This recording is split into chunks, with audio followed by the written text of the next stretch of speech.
Pessoal, em relação ao princípio da instrumentalidade das formas, vocês devem recordar que em uma de nossas aulas anteriores nós falamos que o direito processual ele passou por várias fases até chegar na fase atual. E quando nós falamos da fase atual, nós verificamos que, de forma majoritária, há o entendimento de que o direito processual ele encontra-se na fase instrumentalista, ou seja, o juiz ele passou a agir de acordo com procedimentos processuais, abrangendo ritos, prazos e formas, o que está designado em lei. E quando eu falo em princípio da instrumentalidade, eu falo em algo que está absolutamente vinculado a esta fase instrumental do processo brasileiro. Ou seja, de acordo com o princípio da instrumentalidade, o processo, o direito processual é o instrumento, é o meio pelo qual se busca a efetivação ao direito material. Tá? E como exemplo, eu cito os artigos 188 e 277 do Código de Processo Civil, artigos que eu peço que vocês leiam para melhor compreensão da matéria. Outro princípio muito importante para o direito processual é o princípio da imparcialidade do juiz, ou seja, para que seja garantida a efetiva justiça dentro de um processo, o juiz ele deve ser imparcial.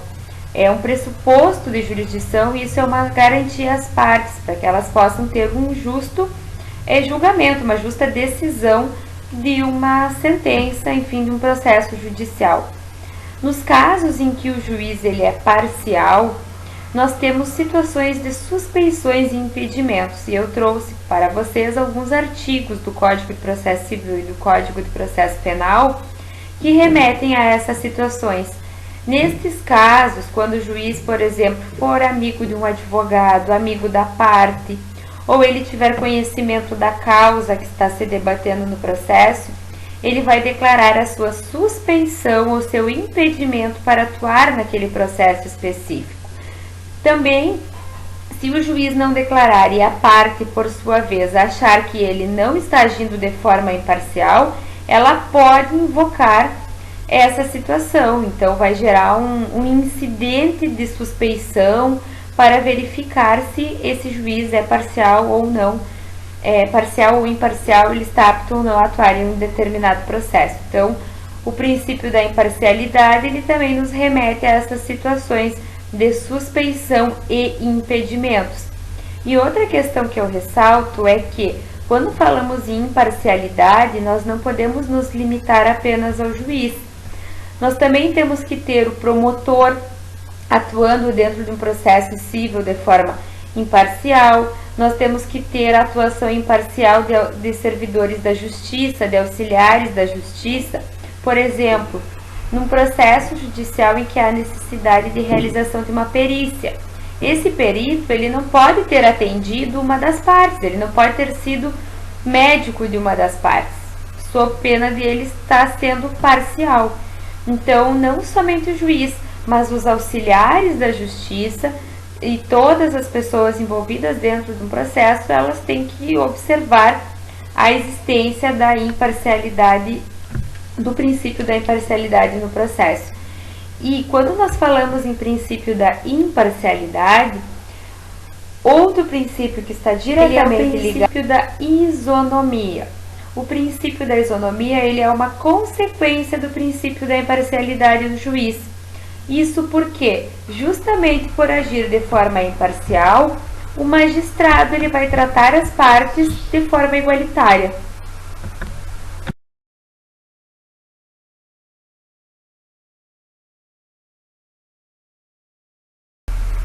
Pessoal, e finalizando o princípio da isonomia, nós temos que ter em mente que ele está ligado à ideia de que as partes devem atuar dentro de um processo no mesmo patamar, respeitando os limites possíveis. Mas quando nós falamos que as partes elas devem atuar num processo dentro do mesmo patamar, nós temos que ter em mente que para isso nós temos que tratar os iguais de forma igual e os desiguais de forma desigual. E somente assim nós estaremos atendendo o princípio da isonomia dentro de um processo. Por exemplo, Código de Defesa do Consumidor. Eu tenho uma hipossuficiência do consumidor frente a uma empresa, frente ao fornecedor desse produto. Então, para que haja uma paridade de armas, para que haja uma isonomia, uma igualdade entre os dois, os critérios que eu considero e verifico para um são diferentes do outro. Ou seja, trato desiguais de forma desigual. Situação semelhante acontece no processo trabalhista também, onde eu tenho de um lado o empregado e do outro lado o empregador, e também nas questões de prioridade de tramitação de processos. Por exemplo, o artigo 1048 do Código de Processo Civil. Exemplo, esse artigo ele traz que as pessoas idosas, ou seja, com mais de 60 anos, elas têm a prioridade de que os processos em que elas sejam partes sejam tramitados preferencialmente. Tá? Então, isso tudo é norma processual que visa dar efetividade ao princípio da isonomia.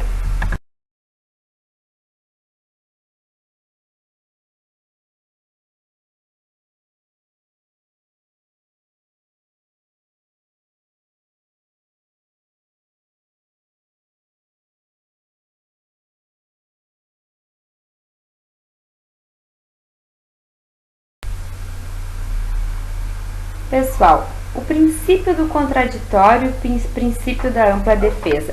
Eles são dois princípios que andam juntos, lado a lado, de mãos dadas, tá?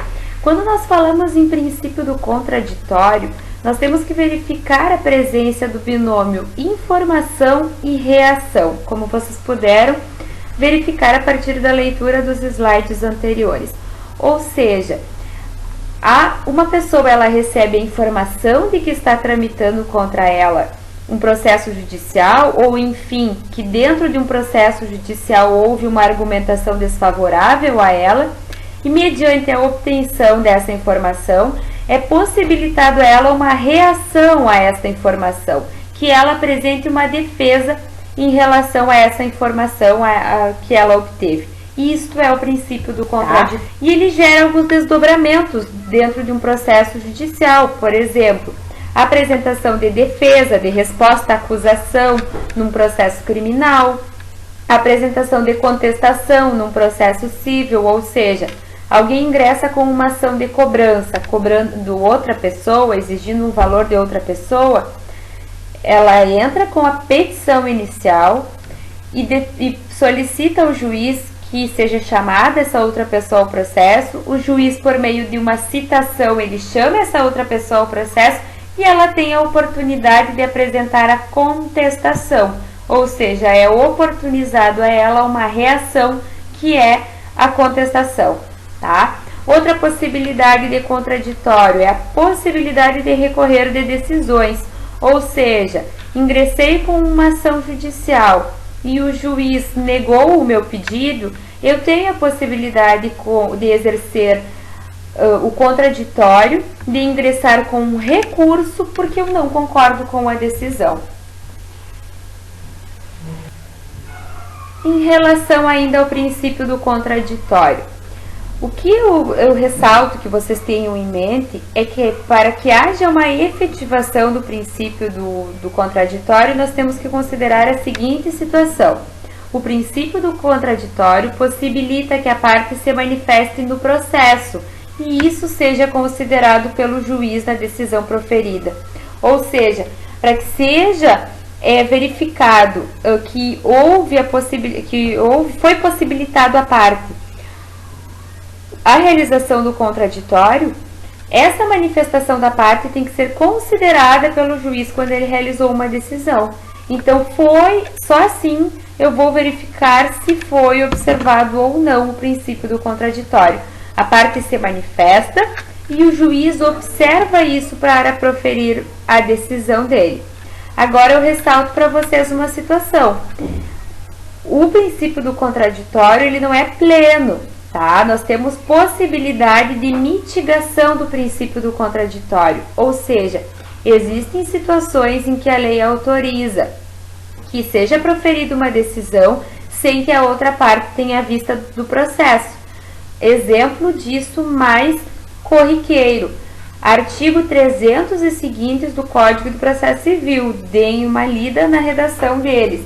É o artigo 300 e os seguintes, né, 301, 302, até o 305, aliás, até o 311, que fala também da tutela de evidência, eles nos trazem situação de tutela de urgência e tutela de evidência. Ou seja, são situações em que, verificada a probabilidade do direito de uma parte, verificada a existência de perigo de dano, ou verificada a existência de possibilidade de um dano que não pode ser reparado, eu tenho uma situação de urgência que vai permitir que um juiz decida sem ouvir a outra parte. São as nossas medidas liminares, tá? Então, há uma mitigação nessas situações do princípio do contraditório. A ampla defesa, por sua vez.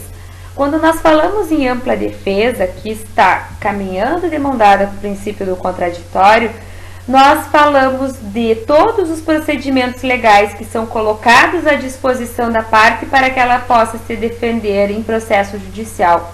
Ou seja, é possibilitar à parte que ela se utilize de todos os meios legais, de todos os recursos, de todas as peças processuais cabíveis para que ela se defenda no processo judicial. Por isso que ela anda de mão dada com o contraditório.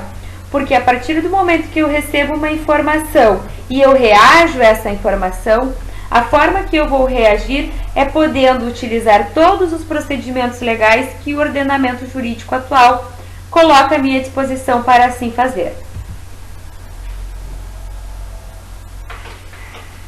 Então, aqui eu trago duas situações que nós temos que observar. Quando falamos em contraditório, nós devemos observar o binômio da informação e da reação, ou seja, eu obtenho uma informação e diante disso eu reajo. E a ampla defesa, ou seja, a ampla defesa ela trata da possibilidade de defesa num processo utilizando-se de instrumentos previstos em lei. O que eu ressalto para vocês, pessoal, é que embora quando nós falamos de contraditório e ampla defesa, nós utilizamos a palavra defesa, que dá a ideia de se defender, de réu. Esses princípios eles são plenamente aplicáveis a quem é autor de uma ação também, né? Que é o exemplo que eu dei para vocês, de ingressei com uma ação judicial e pedi uma medida liminar para o juiz me negou a medida liminar. Como eu vou exercer o meu contraditório para me defender e argumentar de forma contrária à decisão do juiz? Mediante um recurso. Então, não é só para o réu, é tanto para o réu quanto para o autor de um processo judicial.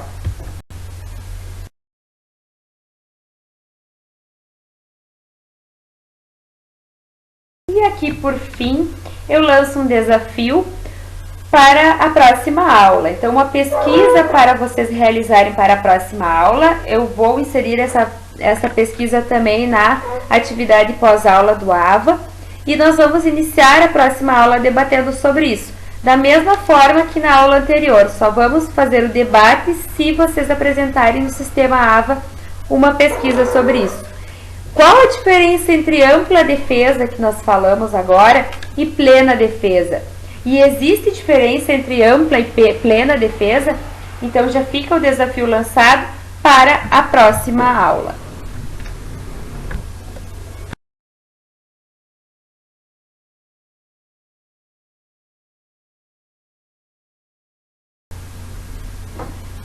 Encerrando a aula de hoje, pessoal, nós temos o princípio da disponibilidade e da indisponibilidade, de acordo com o qual o juiz ele deve julgar um determinado processo com base nos fatos alegados e provados pelas partes no processo. Ele é um princípio que está relacionado diretamente com o princípio da inércia da jurisdição, ou seja, o juiz só atua mediante a provocação das partes. Então, é isso que diz o princípio da disponibilidade, ou seja, o juiz ele vai analisar o processo com base nos fatos que as partes alegaram e nas provas que elas apresentaram. Temos uma exceção, que é o artigo 370, ou seja, que de ofício o juiz pode determinar provas necessárias para o deslinde do feito, ou seja, se o juiz, num determinado processo, averiguar que ele não tem como sentenciar sem a produção de uma prova específica, ele pode de ofício requerer, mas a regra processual é que isto compete às partes, porque o juiz é inerte e ele vai decidir com base no que elas apresentaram. O que eu ressalto para vocês é que este princípio da disponibilidade ou indisponibilidade, ele deve ser visto de forma diferente no processo penal e no processo civil e processo trabalhista. Por quê? No processo penal, nós temos a regra da indisponibilidade, ou seja, a indispensabilidade de se produzir provas, porque num processo penal eu busco a verdade real, eu busco obter a informação de quem realmente cometeu um determinado delito, por exemplo, e por isso o juiz ele tem mais liberalidade de requerer provas de ofício. Eu vou buscar a verdade real. No processo civil e no processo trabalhista é um pouco diferente, porque a regra é a disponibilidade, ou seja, busca a verdade formal. O que é a verdade formal? A verdade que foi apresentada pelas partes dentro de um processo. Por exemplo, se eu tenho uma ação de cobrança que A ingressou contra B e A trouxe um pedido inicial, disse que B é devedor de um determinado valor e trouxe um documento assinado por B. B vem ao processo, só contesta o pedido dizendo eu não devo isso, mas não prova nada, o que vale é o documento que consta ali, ou seja, é a verdade formal, a verdade que constou dentro do processo. A afirmou e comprovou, B disse que não deve, mas não trouxe nenhuma prova. Diante deste cenário, procede o pedido do A. Isso é diferente no processo penal, porque no processo penal eu vou ter que investigar de uma forma maior, né? Tem toda uma investigação criminal, policial antes, e depois, quando chega na fase judicial, há necessidade de se apuração da verdade real.